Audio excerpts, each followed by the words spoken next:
ওরে বাসকালী বাসি ভাই ও তোমরা রে জানাই 9 তারিখ আর প্রধানমন্ত্রী আইব খুশির সীমা নাই। সাগরের ঢেউয়ের গর্জনের সঙ্গে যেন সুর মিলিয়েছে উপকূলের মানুষের কোলাহল। বাঁশখালীর বাহারছড়া ইউনিয়নের সমুদ্র সৈকতে যেখানে প্রতিদিন কেবল জোয়ার ভাটাল খেলা চলে, সেখানেই এখন আনন্দের জোয়ার। আগামী রোববার 9 আগস্ট এই উপকূলে আসছেন প্রধানমন্ত্রী তারেক রহমান। তার আগমনকে ঘিরে বাঁশ আর কাঠের কাঠামোয় গড়ে উঠছে বিশাল প্যান্ডেল ও সুসজ্জিত মঞ্চ। বাসখালীর বন্য দুর্গ এলাকায় যে আমাদের 4 নম্বর বাহারছড়া যে এই আমাদের এলাকায় আজও পর্যন্ত আমি দেখলাম এই যারা প্রাণ দিয়েছে, যারা ঘর বাড়ি দিতেছে, কিন্তু এই যে পর্যন্ত অসহায় মানুষ ঘর বাড়ি লয়ে যাবে, যেমন যে দিন হারা যাচ্ছে, কিন্তু এই যে ঘর বাড়ি পাই নাই, মানে সহযোগিতা এই যে করে নাই, কিন্তু করার জন্য আমি অনুরোধ করতেছি। দিনরাত এক করে চলছে প্রস্তুতির কাজ। কেউ কাঁধে নিচ্ছেন বাঁশের বোঝা, তো কারো হাতে চলছে হাতুড়ির ঠুকঠাক।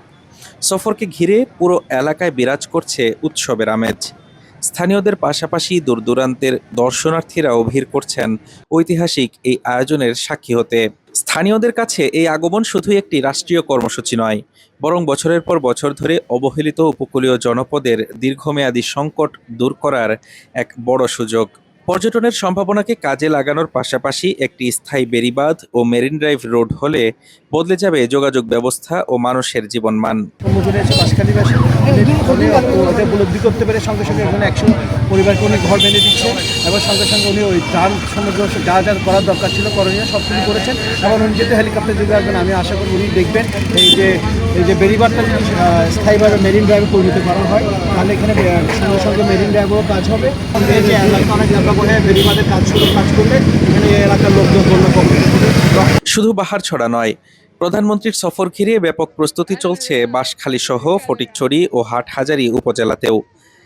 নিরাপত্তা নিশ্চিত করতে প্রশাসন ও আইনশৃঙ্খলা বাহিনীর পাশাপাশি মাঠে তৎপর বিএনপি ও সহযোগী সংগঠনের নেতাকর্মীরা।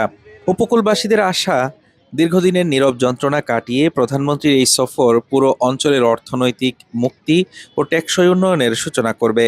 সমুদ্রের গর্জন ছাপিয়ে এখন বাঁশখালীর আনাচে কানাচে শুধু এক প্রদীপ্ত প্রত্যাশার সুর।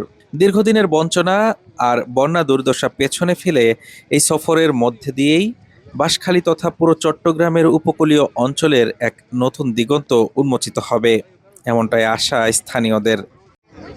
হাফিজুর রহমান তুষার, ঢাকা টুডে।